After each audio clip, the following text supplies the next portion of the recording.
Mon père a choisi mon frère préféré et a coupé les ponts par SMS après des années passées à sauver notre entreprise familiale. Alors, j'ai mis fin à toute aide financière que je leur apportais. Ce qui a suivi a été le chaos. Moi, 34 ans, homme, je travaille dans la gestion des opérations et l'amélioration des processus depuis l'université. J'ai grandi à Phoenix, où mon père, Marcus, a bâti ce qui est devenu l'une des plus grandes entreprises de fourniture de construction du Sud-Ouest. Il a commencé en 1987 avec un seul camion et un garage loué.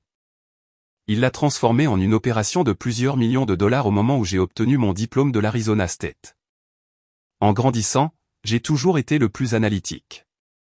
D'excellentes notes tout au long du lycée. J'ai étudié le génie industriel à l'université. J'ai décroché un poste de direction dans une grande entreprise de fabrication juste après mon diplôme. Je me suis spécialisé dans l'efficacité opérationnelle, en gros, prendre des systèmes défaillants et les rendre à nouveau rentables. C'est ce dans quoi je suis bon, et les entreprises paient très cher pour cette compétence. Mon jeune frère, Tyler, était tout le contraire. De 3 ans mon cadet, il a passé son lycée à jouer au baseball et à courir après les filles. Il n'a jamais rencontré un problème dont il ne pouvait pas se sortir par son charme. Il n'a jamais rencontré une responsabilité qu'il ne pouvait pas déléguer à quelqu'un d'autre. Papa disait toujours que Tyler avait le sens du contact et qu'il serait parfait pour diriger une entreprise familiale un jour. Je me souviens d'un incident particulier de notre adolescence qui résume assez bien nos différentes approches. Papa nous avait demandé à tous les deux de réorganiser l'atelier du garage pendant un week-end.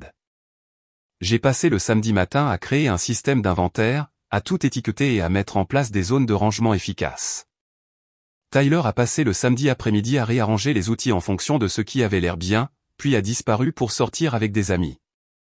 Quand papa a vu les résultats, il a félicité Tyler pour avoir donné à l'espace un air professionnel, ignorant complètement que mon système avait en fait rendu tout fonctionnel et efficace. Ce fut le schéma de toute notre vie. Tyler recevait les éloges pour le style, j'étais ignoré pour la substance. La dynamique familiale était assez claire dès le début.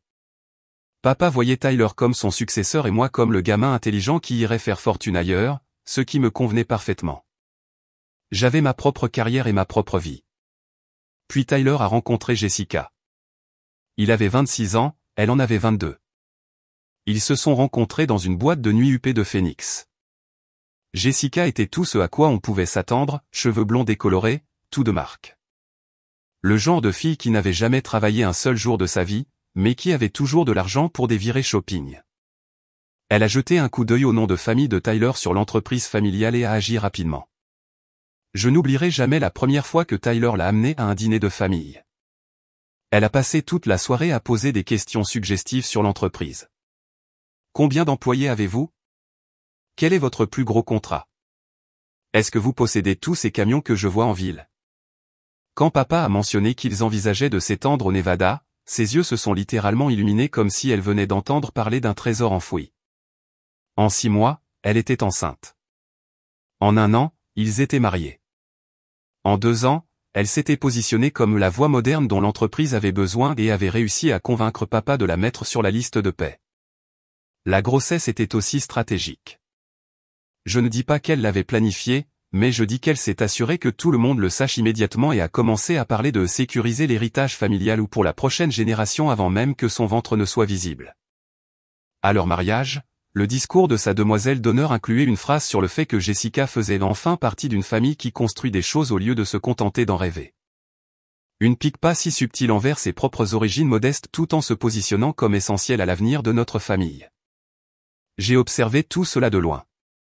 Je venais pour les vacances, j'aidais avec une partie de la technologie de l'entreprise quand papa le demandait, mais je restais surtout concentré sur ma propre carrière. Je gagnais bien ma vie, j'avais ma propre maison, ma propre vie.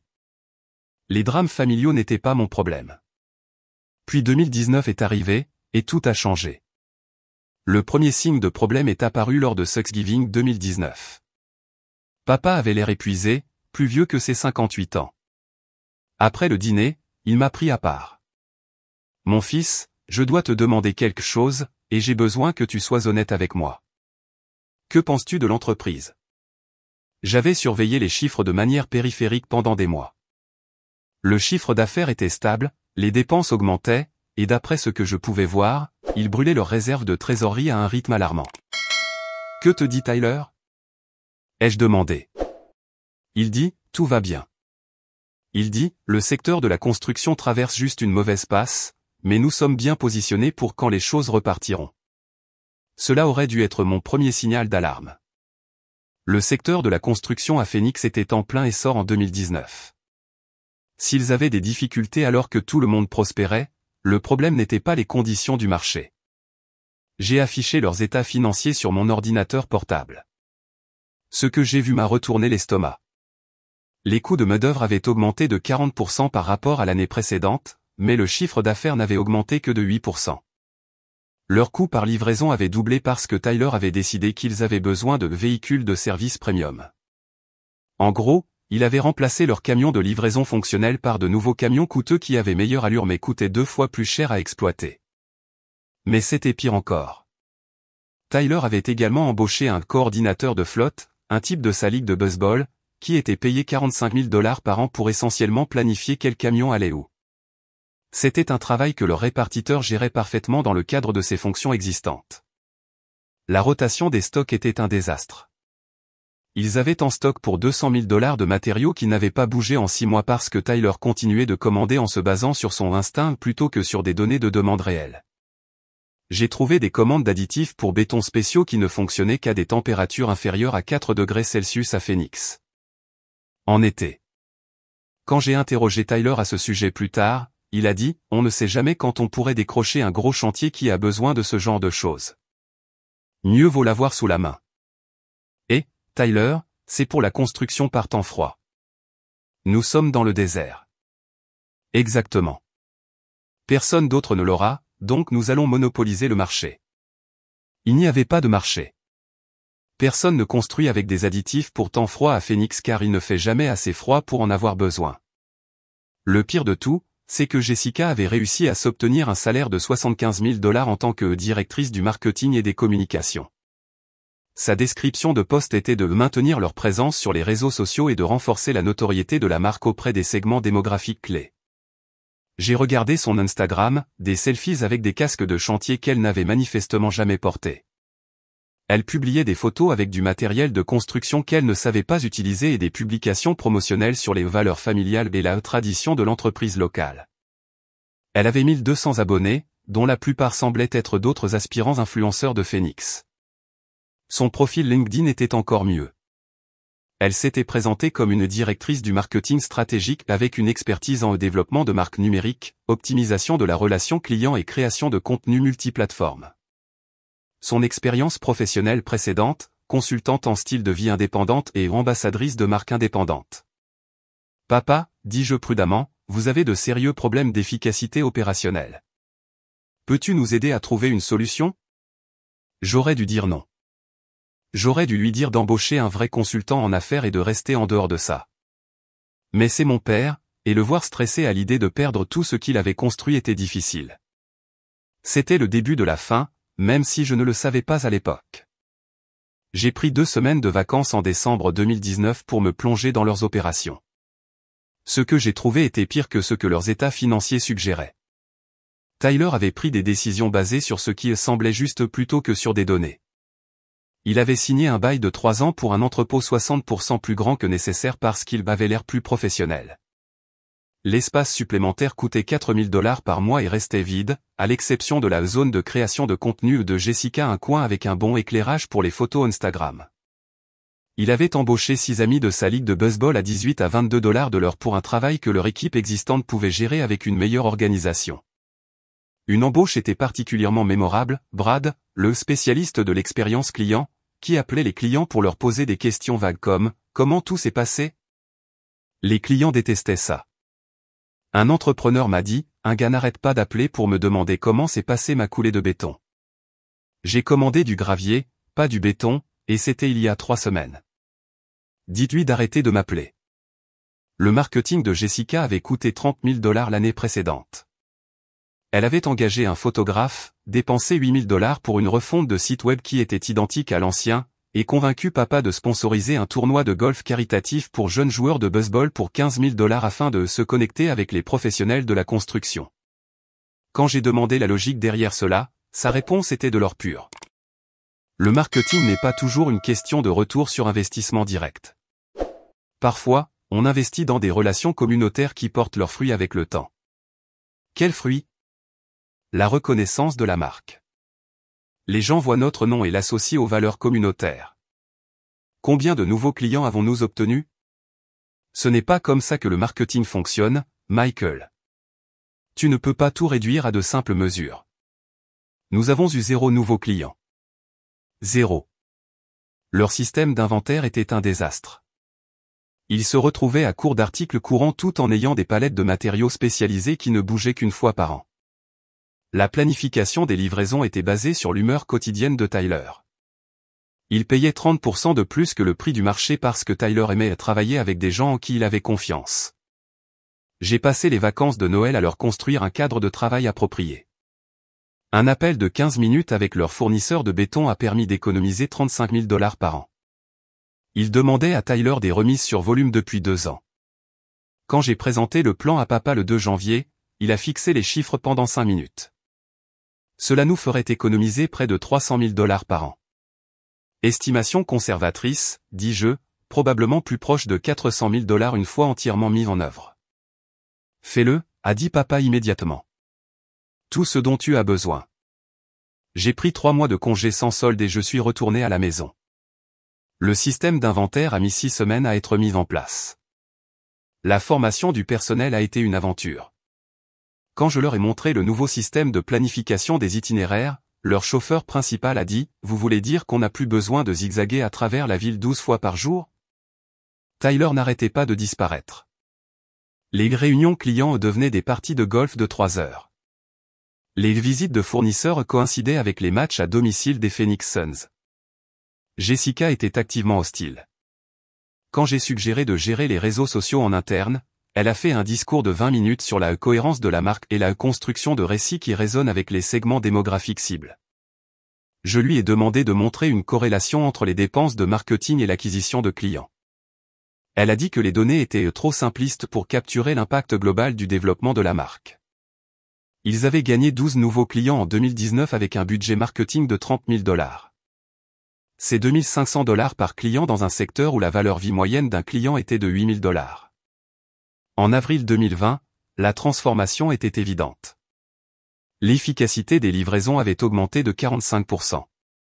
Les coûts d'inventaire avaient baissé de 30%. La satisfaction des clients s'était améliorée. L'entreprise générait $35 000 de bénéfices mensuels supplémentaires. Papa m'appelait son faiseur de miracles. Tyler s'attribuait le mérite de la mise en œuvre de nouvelles stratégies opérationnelles. Jessica publiait des stories Instagram sur l'innovation et le dévouement de l'entreprise familiale. En mai 2020, papa a convoqué une réunion de famille. Je m'attendais à discuter de la formalisation de mon rôle. Au lieu de cela, j'ai trouvé Tyler et Jessica avec des présentations imprimées.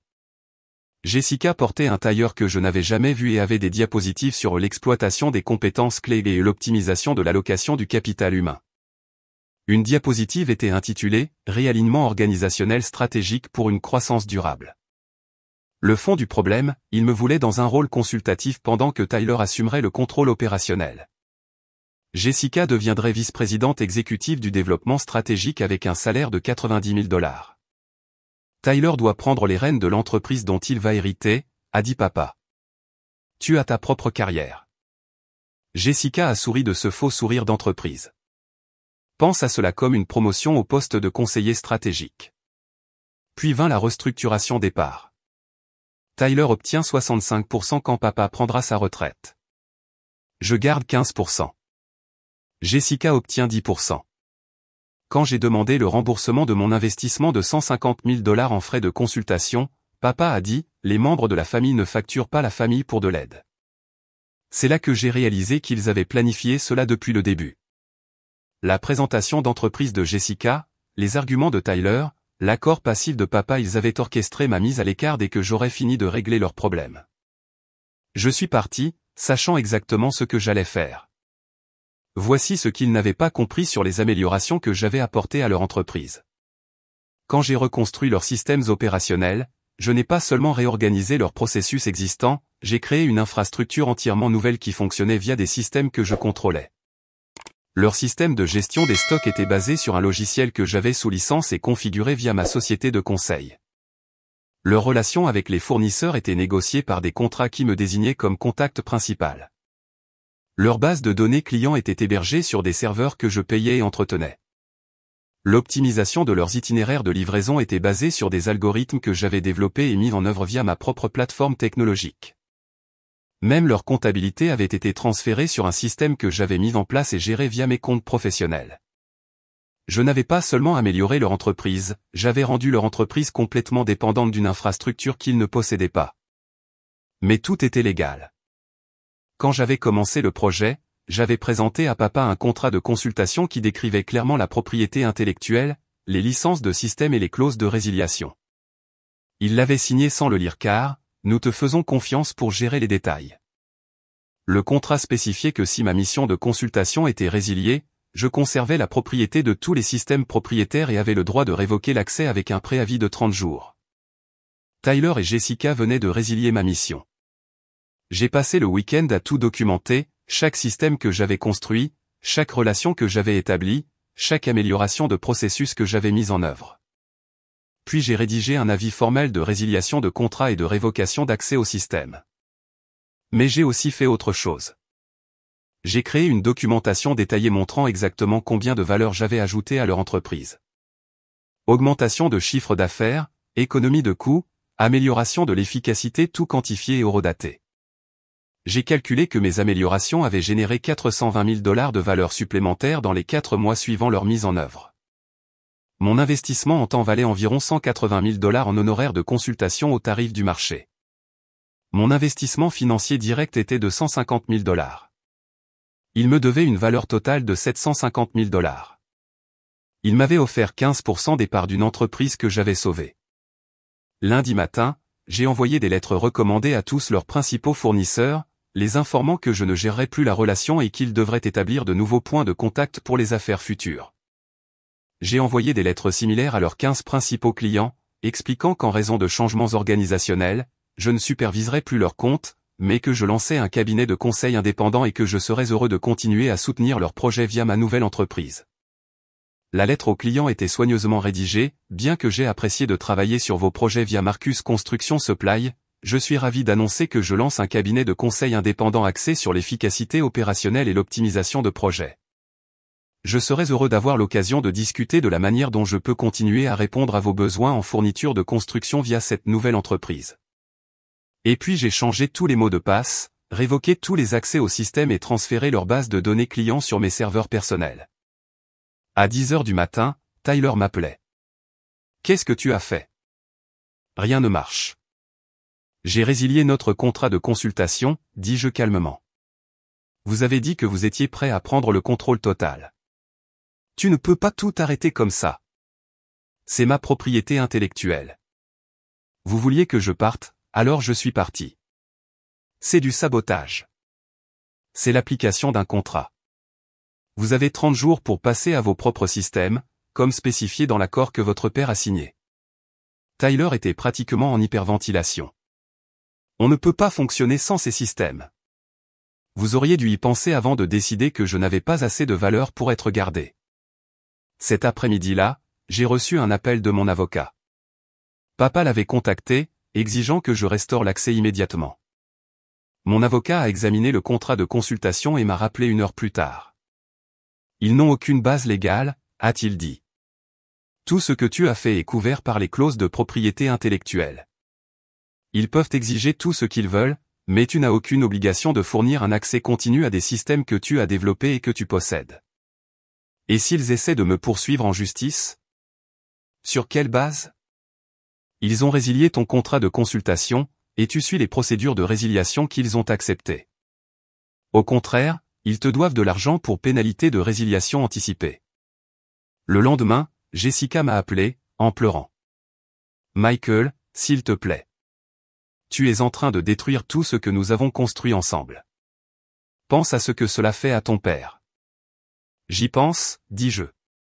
Je pense à la façon dont mon père vous a laissé, toi et Tyler, me mettre à la porte après que j'ai sauvé son entreprise. Je pense au fait qu'aucun de vous ne se souciait de la famille quand vous avez décidé que je ne valais pas la peine d'être gardé. Nous n'avons jamais dit que tu n'avais pas de valeur. Jessica, tu as littéralement présenté un PowerPoint expliquant pourquoi Tyler méritait le crédit pour mon travail et pourquoi tu méritais une plus grande part de propriété que moi. Ce n'était pas le but de cette présentation. C'était exactement le but.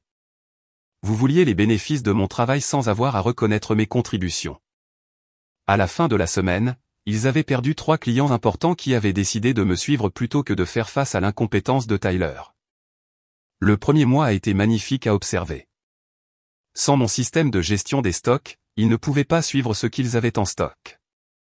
Tyler a commandé pour 60 000 $ de matériaux dont il n'avait pas besoin tout en étant complètement à court d'articles nécessaires pour des projets en cours. La première grosse erreur s'est produite en moins d'une semaine. Un entrepreneur a appelé, ayant besoin de 200 sacs de ciment Portland pour une coulée de fondation prévue le lundi matin. Tyler leur a dit avec confiance que ce serait livré le dimanche après-midi. Le dimanche est arrivé, et il n'avait pas de ciment Portland en stock. Tyler a dû passer des appels d'urgence à 3 fournisseurs différents, payant des tarifs majorés pour une livraison le week-end juste pour honorer une commande de base qu'ils auraient dû avoir en stock. L'approvisionnement d'urgence leur a coûté 1800 $ de frais supplémentaires et de frais de livraison pour une commande qui aurait dû coûter 400 $. Mais Tyler a présenté cela comme se surpasser pour le service client. Leur plus gros client, Morrison Développement, m'a appelé directement après que Tyler leur a proposé un devis de 90 000 $ pour un projet qui aurait dû coûter 50 000 $. Que se passe-t-il là-bas? A demandé Morrison. Tyler semble n'avoir aucune idée du coût des choses. Transition organisationnelle, dis-je diplomatiquement. Je ne suis plus avec l'entreprise, mais je serais heureux de vous fournir des prix exacts via mon nouveau cabinet de conseil. Morrison était l'un des plus grands promoteurs résidentiels de Phoenix. Il travaillait avec Marcus Construction Supply depuis 8 ans, mais il traitait principalement avec moi depuis 2 ans parce que je comprenais leurs délais de projet et leurs besoins en matériaux. J'ai obtenu le contrat de Morrison et leurs recommandations auprès de 3 autres grands promoteurs. Jessica a essayé de maintenir leur présence sur les réseaux sociaux, mais sans accès aux données clients ou aux informations de projet, elle publiait du contenu générique qui n'avait rien à voir avec leur activité réelle. Elle a fait une visite vidéo de leur entrepôt portant un casque de chantier et un gilet de sécurité, mais on voyait bien qu'elle n'en avait jamais porté auparavant car elle n'arrêtait pas de les ajuster comme s'il s'agissait de costumes inconfortables. La vidéo était censée mettre en valeur leur opération professionnelle et leurs normes de sécurité. Au lieu de cela, elle montrait Jessica trébuchant sur des stocks qu'elle ne pouvait pas identifier, prononçant mal des termes techniques et renversant accidentellement un présentoir de pots de peinture en essayant de faire des gestes spectaculaires vers la caméra. La vidéo a attiré l'attention, mais pas celle qu'il voulait. Les commentaires allaient de « c'est une blague ?» à « qui a laissé le mannequin Instagram entrer sur le chantier ?» en passant par « voilà ce qui arrive quand on embauche sur l'apparence au lieu des qualifications ». Jessica a supprimé la vidéo au bout de 6 heures, mais pas avant que plusieurs personnes n'en aient sauvegardé des copies. Un ouvrier du bâtiment a créé une version remixée sur une musique de cirque qui a obtenu 15 000 vues sur TikTok. Tyler perdait de l'argent en essayant de reconstruire ce que j'avais emporté. Il a engagé un consultant en informatique qui lui a dit que cela coûterait 80 000 $ pour reproduire mon système de gestion des stocks. Il a engagé un consultant en processus d'affaires qui a expliqué que recréer mes relations avec les fournisseurs prendrait 6 mois et leur coûterait probablement leur prix compétitif. L'estimation du consultant en informatique était en fait basse. Quand Tyler a vu l'ampleur du travail nécessaire pour tout reconstruire à partir de zéro, il a essayé de négocier une solution moins chère. Ne pouvez-vous pas simplement construire quelque chose de plus simple? A-t-il demandé. Bien sûr, a répondu le consultant, mais ça ne fera pas ce que le système de Michael faisait. Vous perdrez environ 60% des fonctionnalités. De quelles fonctionnalités avons-nous vraiment besoin? Cette question m'a tout dit sur la compréhension de Tyler de ce que j'avais construit. Il a engagé une agence de marketing pour professionnaliser leur présence en ligne. Ils ont facturé 15 000 $ pour essentiellement copier ce que Jessica faisait, mais avec une meilleure photographie. Pendant ce temps, leur efficacité opérationnelle s'effondrait. Sans mon système de planification des itinéraires de livraison, leurs camions effectuaient moitié moins de livraisons par jour. Sans mes relations avec les fournisseurs, ils payaient 25% de plus pour les matériaux. Sans mon optimisation des stocks, ils avaient des centaines de milliers de dollars de marchandises inutilisables tout en étant constamment à court de fournitures de base. Les problèmes de livraison étaient particulièrement pénibles à observer. J'avais optimisé leurs itinéraires pour minimiser le temps de conduite et les coûts de carburant tout en maximisant le nombre d'arrêts par jour. Tyler est revenu à l'ancien système de celui qui est disponible prend la prochaine commande qui arrive. Cela a entraîné des camions traversant la ville plusieurs fois par jour, passant parfois devant des chantiers qu'ils avaient déjà visités pour livrer des matériaux qu'ils auraient pu apporter en un seul voyage. Leurs coûts de carburant ont augmenté de 70% au cours du premier mois. Papa m'a appelé 3 semaines après la transition. Mon fils, peut-être qu'on peut trouver un arrangement. Reviens et nous discuterons d'un meilleur accord. L'arrangement était que vous rachetiez mon contrat de consultation, dis-je. C'est 150 000 $ plus les pénalités pour résiliation anticipée. Le total est de 220 000 $. Nous n'avons pas ce genre de liquidité disponible. Vous aviez de l'argent pour l'augmentation de salaire de Jessica et le nouveau camion de Tyler le mois dernier. C'est différent. Non, papa. C'est exactement la même chose. Vous aviez de l'argent pour les choses que vous jugiez prioritaires. Vous n'avez simplement pas jugé prioritaire d'honorer notre accord. Au deuxième mois, ils étaient en retard sur les paiements des fournisseurs. Tyler a dû licencier 4 magasiniers parce qu'ils ne pouvaient pas payer les salaires. Les publications Instagram de Jessica devenaient de plus en plus désespérées, soutenaient les entreprises familiales locales. Et célébrons 35 ans de service à la communauté. Et une qualité en laquelle vous pouvez avoir confiance, de la part de gens qui se soucient de vous. L'engagement sur ces publications a chuté à presque rien. Difficile de construire un soutien communautaire quand on ne peut pas livrer ce qu'on promet. Le vrai divertissement a commencé quand Tyler a décidé qu'il allait moderniser l'entreprise avec ses propres idées. Rappelez-vous, Tyler avait passé 3 ans à s'attribuer le mérite d'amélioration que j'avais faite sans comprendre comment quoi que ce soit fonctionnait réellement. Maintenant, il était aux commandes, et ses instincts naturels pour les affaires avaient enfin l'occasion de briller. D'abord, il a décidé qu'ils avaient besoin d'une meilleure visibilité de marque. Il a dépensé 12 000 $ pour des habillages de véhicules pour leur camion de livraison orange vif, avec le logo de l'entreprise couvrant presque toutes les surfaces. Les camions ressemblaient à des cônes de signalisation géants, mais le vrai génie était dans le design. Tyler avait insisté pour inclure le portrait de Jessica sur chaque camion avec le slogan « Valeur familiale, résultat professionnel ». Alors maintenant, ils avaient des camions de livraison qui circulaient dans Phoenix avec les photos glamour de Jessica placardées sur les côtés. Les clients ont commencé à les appeler les camions Instagram. Pas exactement l'image professionnelle que Tyler visait. Puis il a renégocié leur bail d'entrepôt. Au lieu de l'espace professionnel qu'il louait, il a déplacé les opérations vers un emplacement moins cher en périphérie de la ville. Le nouvel entrepôt coûtait 2 000 $ de moins par mois, mais il ajoutait en moyenne 45 minutes à chaque itinéraire de livraison et se trouvait dans un quartier où 3 de leurs camions ont été cambriolés au cours du premier mois. La logique de Tyler, l'immobilier, c'est l'emplacement, l'emplacement, l'emplacement. Mais pour un entrepôt, on a juste besoin d'espace. Pourquoi payer les prix du centre-ville quand on peut avoir 2 fois plus d'espace pour la moitié du prix? Ce qu'il n'a pas compris, leurs clients étaient des entrepreneurs du centre-ville qui avaient besoin de livraison rapide. Ajouter 90 minutes de trajet aller-retour à chaque livraison rendait leur service beaucoup moins compétitif. Son coup de maître a été de mettre en place ce qu'il appelait un service client premium. Cela signifiait assigner un représentant de compte personnel à chaque client. En gros, Tyler a embauché 6 de ses amis pour appeler les clients chaque semaine et leur demander s'ils avaient besoin de quelque chose. Les clients détestaient ça. Ce n'étaient pas des professionnels de la vente formés, c'étaient les copains de golf de Tyler qui passaient des appels scénarisés sur des fournitures de construction qu'ils ne comprenaient pas.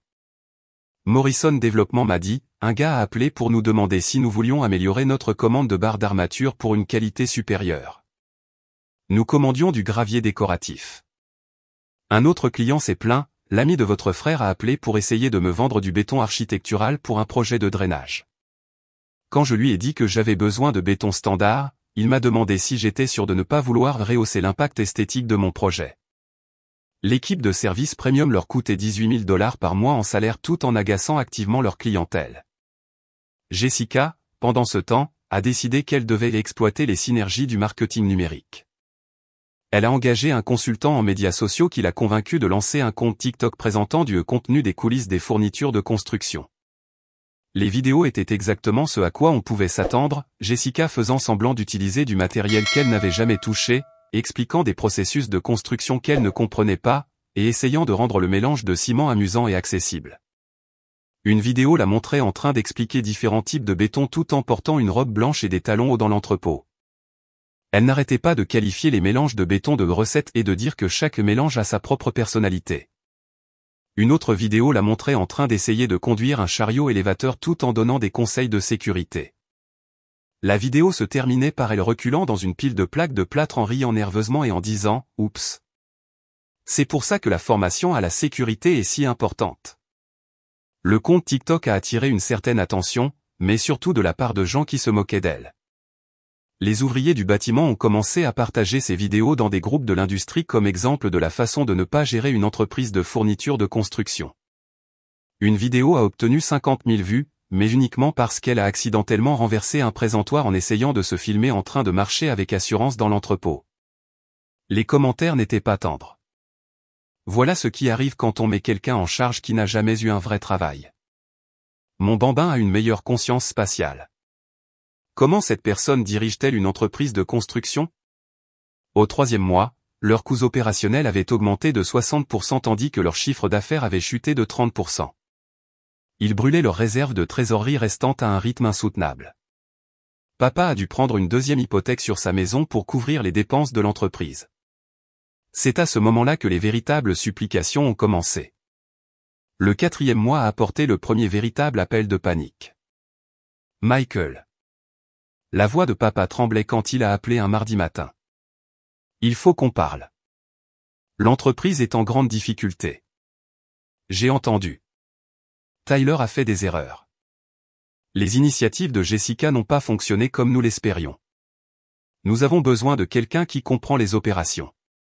Vous avez besoin de 220 000 $ pour racheter mon contrat de consultation. Tant que cela n'arrivera pas, je ne suis pas disponible. Mon fils, nous n'avons pas cet argent. Tu sais que nous n'avons pas cet argent. Vous aviez de l'argent pour l'équipe de service premium de Tyler. Vous aviez de l'argent pour le consultant en marketing de Jessica. Vous aviez de l'argent pour les habillages de camions, les déménagements d'entrepôts et les campagnes TikTok. Vous n'aviez simplement pas d'argent pour honorer les contrats avec moi. Ce n'est pas juste. Juste aurait été de me donner une véritable participation au capital quand j'ai sauvé votre entreprise. Juste aurait été de reconnaître mes contributions au lieu de me mettre à l'écart pour l'ego de Tyler. Juste aurait été de traiter notre accord comme un document légal au lieu d'une suggestion. J'ai raccroché. La même semaine, j'ai reçu un appel d'un de leurs fournisseurs. Michael, que se passe-t-il là-bas? Tyler a commandé pour 15 000 $ de matériaux de toiture, mais leur paiement a 3 semaines de retard. Quand j'ai appelé pour faire le suivi, une fille m'a dit qu'elle allait revenir vers l'équipe comptable et a raccroché. La fille était Jessica. L'équipe comptable était son amie Melissa, qui était apparemment aussi confuse sur les comptes fournisseurs qu'elle l'était sur tout le reste. J'ai commencé à recevoir d'autres appels comme celui-ci. Les fournisseurs qui avaient l'habitude de traiter avec moi essayaient maintenant de recouvrer les paiements de Tyler et Jessica, qui apparemment ne comprenaient pas que net 30 jours signifiait qu'ils devaient réellement payer dans les 30 jours. La semaine suivante, Jessica a commencé à contacter les membres de la famille élargie, essayant de me faire passer pour le méchant qui laissait la jalousie détruire tout ce que la famille avait construit. Elle a appelé ma tante Sarah. Michael sabote l'entreprise parce qu'il est amer que Tyler ait obtenu le rôle de direction. Il est prêt à détruire l'œuvre de la vie de papa juste pour prouver quelque chose. Mais voici le truc avec la famille, ils avaient tous observé le manège de Jessica pendant des années. Tante Sarah m'a appelé le jour même, en riant. Cette fille a vraiment essayé de me dire que tu étais le problème après l'avoir vu dépenser de l'argent comme si elle l'imprimait elle-même pendant 3 ans. Elle a mentionné quelque chose sur les capacités de leadership naturel et de Tyler et comment tu n'as jamais compris le côté humain des affaires. Je lui ai dit que la seule chose que Tyler ait jamais dirigée était son équipe de baseball du lycée vers une saison perdante. Mon oncle m'a appelé aussi. Jessica fait le tour pour essayer de convaincre les gens de te faire pression pour que tu reviennes. Elle dit à tout le monde que tu as détruit leurs systèmes informatiques et que tu tiens la famille en otage. Personne ne la croit. Nous nous souvenons tous de qui travaillait vraiment et de qui se contentait de se montrer pour les photos de la fête de Noël. Les amis de Tyler ont également commencé à prendre leur distance. Les gars qu'il avait embauchés pour son équipe de service premium ont démissionné quand leurs chèques de paie ont commencé à être refusés. Ses copains de golf ont arrêté de répondre à ses appels quand il n'arrêtait pas d'essayer de les convaincre d'investir pour redresser l'entreprise. Un des anciens coéquipiers de Tyler m'a appelé. Mec, Tyler demande de l'argent à tout le monde. Il dit qu'il a besoin de 50 000 $ pour stabiliser les opérations et qu'il le remboursera avec intérêt. Mais tout le monde a entendu ce qui s'est passé avec ton accord. S'il a arnaqué son propre frère, pourquoi lui ferions-nous confiance avec notre argent? Le coup de grâce est venu lorsque leur compagnie d'assurance les a laissés tomber. Jessica avait publié une vidéo de Tyler utilisant un chariot élévateur tout en déjeunant, essayant de montrer à quel point leur équipe était efficace et polyvalente. La compagnie d'assurance a décidé qu'il représentait un risque de responsabilité. Sans assurance, il ne pouvait honorer aucun contrat majeur. Sans contrat, il ne pouvait pas payer les fournisseurs. Sans fournisseurs, il n'avait plus d'entreprise. Tyler s'est présenté à mon appartement un dimanche après-midi du 5e mois. Il avait l'air terrible mal rasé, épuisé, portant des vêtements dans lesquels il semblait avoir dormi. « J'ai besoin d'aide », a-t-il dit. Je l'ai laissé debout sur mon paillasson pendant 1 minute avant de répondre. « Quel genre d'aide ? » De l'aide pour l'entreprise. Je ne sais pas ce que je fais. Je pensais que ce serait plus facile. Plus facile que quoi ? Que de te regarder faire comme si c'était facile. C'était la chose la plus proche de l'honnêteté que j'avais entendue de sa part depuis des années. Pourquoi devrais-je t'aider ? Parce que papa va tout perdre. La maison, l'entreprise, tout. Papa a choisi de tout risquer quand il vous a laissé, toi et Jessica, me mettre à la porte. La voix de Tyler s'est brisée. Elle est partie. Jessica est partie. A pris les enfants et est retournée en Californie. A dit qu'elle n'allait pas gâcher sa vie dans une entreprise en faillite. Je n'étais pas surpris. Jessica publiait des photos de plus en plus fréquentes d'elle-même dans des restaurants et des centres commerciaux chers, généralement avec des légendes sur l'investissement dans le soin de soi pendant les moments difficiles. Quand l'entreprise a commencé à péricliter, ses publications se sont tournées vers des citations de motivation sur les nouveaux départs et le fait de ne pas avoir peur de prendre des décisions difficiles. Sa dernière publication Instagram avant de quitter Phoenix était une photo d'elle à l'aéroport avec la légende « Parfois, il faut choisir son propre bonheur plutôt que les attentes des autres ». Reconnaissante pour ce nouveau chapitre. Nouveau départ amour de soi aller de l'avant. Elle avait déjà changé son statut relationnel en célibataire et commencé à publier des photos avec un certain cadre de la tech de Californie dans les 2 semaines suivant leur rencontre. Décision intelligente, dis-je à Tyler. Léra quitte le navire en perdition. Je sais que j'ai tout gâché. Je sais que tu es meilleur que moi à ça. Aide-moi juste à sauver ce qui reste. Voilà le truc. J'aurais pu les aider. J'aurais pu y retourner, reconstruire leur système, restructurer leurs opérations, les sortir du gouffre. L'entreprise était sauvable si quelqu'un de compétent prenait le contrôle immédiatement. Mais ils m'avaient déjà montré exactement qui ils étaient. Papa avait choisi le favoritisme plutôt que le mérite. Tyler avait choisi l'ego plutôt que la compétence. Jessica avait choisi l'argent plutôt que la loyauté. Alors, au lieu de cela, j'ai fait une offre à Tyler. Je rachèterai l'entreprise à papa pour 300 000 $. Je le garderai comme consultant, et tu pourras repartir à zéro ailleurs. 300 000 $? Cette entreprise valait plus d'1 million avant que tout ne tourne mal. L'entreprise que j'ai bâtie valait plus d'1 million. L'entreprise que tu diriges depuis 5 mois vaut ce que quelqu'un est prêt à payer pour elle. Tu ne peux pas être sérieux, Tyler. Ton entreprise est à 3 mois de la faillite. Ton assurance a disparu. Ta clientèle a disparu. Ton efficacité opérationnelle a disparu. Je propose de racheter une entreprise en faillite pour plus que ce qu'elle vaut et d'offrir un travail à papa. C'est généreux. Il est parti sans accepter l'offre. 2 semaines plus tard, papa m'a appelé lui-même. Michael, Tyler m'a parlé de ton offre. Nous ne pouvons pas accepter 300 000 $ pour une entreprise qui est dans notre famille depuis 35 ans. Papa, dans 3 mois, tu vas perdre cette entreprise en faillite et ne rien obtenir. Je t'offre 300 000 $ et un poste de consultant. C'est 300 000 $ de plus que ce que tu auras si tu continues à laisser Tyler la mener à la ruine. Il doit y avoir un autre moyen. Il y en a un. Paye-moi les 220 000 $ que tu me dois. Donne-moi le contrôle opérationnel, et je reconstruirai tout à nouveau. Nous n'avons pas 220 000 $. Alors prends les 300 000 $ pendant que tu le peux encore. Il a raccroché. La fin est arrivée plus vite que je ne l'avais prévu. Au 6e mois, ils avaient 3 mois de retard sur le loyer de leur entrepôt. Leur principal fournisseur les avait coupés pour non-paiement. 4 de leurs camions ont été saisis parce que Tyler avait manqué les paiements tout en dépensant de l'argent pour sa campagne de visibilité de marque. La situation de la saisie était particulièrement pathétique. Tyler avait été tellement concentré sur l'apparence impressionnante des camions qu'il avait oublié de faire les paiements. Lorsque l'équipe de saisie s'est présentée, le visage de Jessica était littéralement en train d'être remorqué sur le flanc d'un camion qu'elle ne pouvait pas se payer. Papa m'a appelé un mercredi matin, et je pouvais entendre la défaite dans sa voix.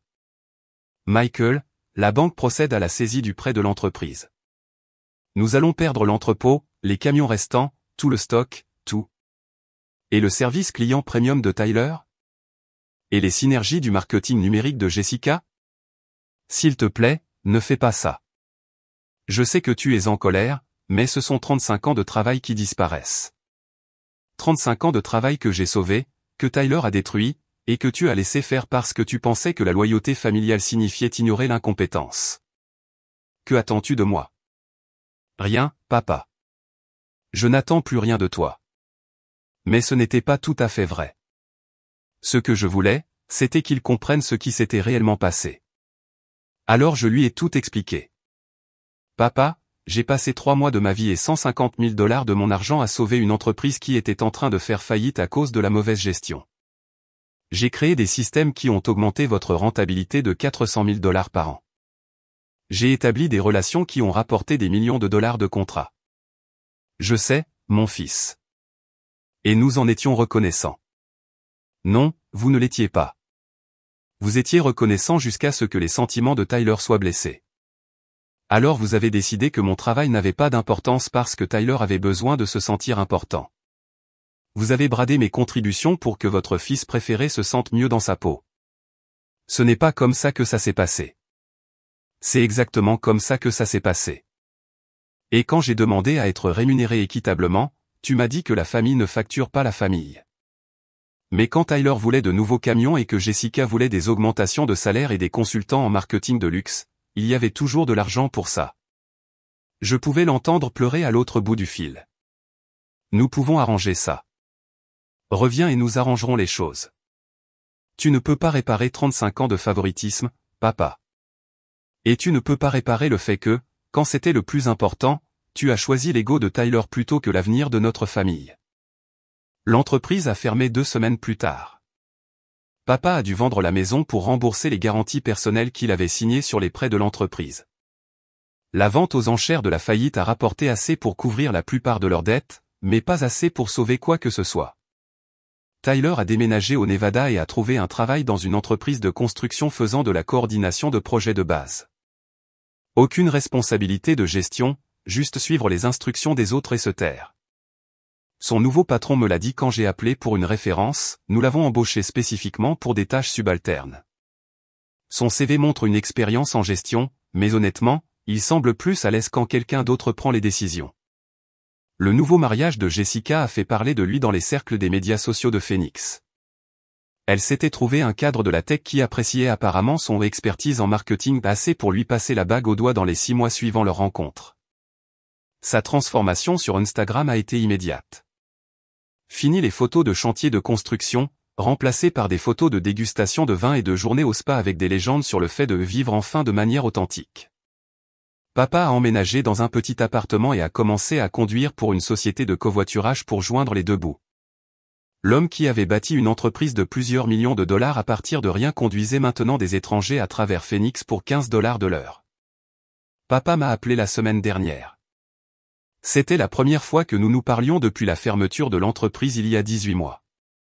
Mon fils, a-t-il dit, j'ai beaucoup réfléchi à tout ce qui s'est passé, aux erreurs que j'ai commises. D'accord. Tu avais raison à propos de Tyler, de Jessica, de l'entreprise. J'ai laissé mes sentiments obscurcir mon jugement. Je n'ai pas répondu immédiatement. J'attendais cette conversation depuis 2 ans, mais maintenant qu'elle avait lieu, je me sentais surtout vide. Je suis fier de ce que tu as construit, a-t-il continué. Ton entreprise, ton succès. Tu as prouvé que tu n'avais pas besoin de nous après tout. Je n'ai jamais voulu prouver ça, papa. Je voulais faire partie de quelque chose que nous construisions ensemble. Je sais. Et j'ai gâché ça parce que je m'inquiétais plus des sentiments de Tyler que de tes contributions. Nous avons parlé pendant 20 minutes. Il m'a parlé de son nouvel appartement, de son travail de chauffeur, de la situation de Tyler au Nevada. Il m'a posé des questions sur mon entreprise, ma maison, si j'étais heureux. À la fin de l'appel, il a demandé, a-t-il une chance que nous puissions reconstruire notre relation? Pas l'entreprise, je sais que c'est fini, mais nous. Je ne sais pas, dis-je honnêtement. Tu m'as montré qui j'étais pour toi quand tu as dû choisir. Ce n'est pas quelque chose que l'on peut effacer. Je comprends. Mais je ne suis plus en colère. La colère n'était que la douleur d'attendre autre chose de ta part. Maintenant, je sais à quoi m'attendre. Nous avons raccroché en convenant de nous reparler dans quelques mois. Peut-être que nous reconstruirons quelque chose. Peut-être pas. Mais cette fois, ce sera selon mes conditions. Tyler m'a envoyé une demande de connexion sur LinkedIn il y a quelques semaines. Je l'ai refusé. Certains ponts ne se reconstruisent pas. Ils brûlent simplement jusqu'aux fondations. Samedi dernier, je déjeunais dans un restaurant à Phoenix quand j'ai vu Jessica. Elle était avec son nouveau mari et ses enfants, jouant le rôle de la belle-mère parfaite pour son public sur les réseaux sociaux. Elle m'a vu mais a fait semblant de ne pas me voir. Je n'ai rien ressenti. Ni colère, ni satisfaction, ni regret, juste rien. Ce soir-là, j'ai regardé mon plan d'affaires pour l'année prochaine. Nous nous étendons en Californie et au Texas. J'embauche un directeur du développement commercial et 2 consultants seniors. Mes associés parlent de participation aux bénéfices et de parts de capital pour les employés à long terme.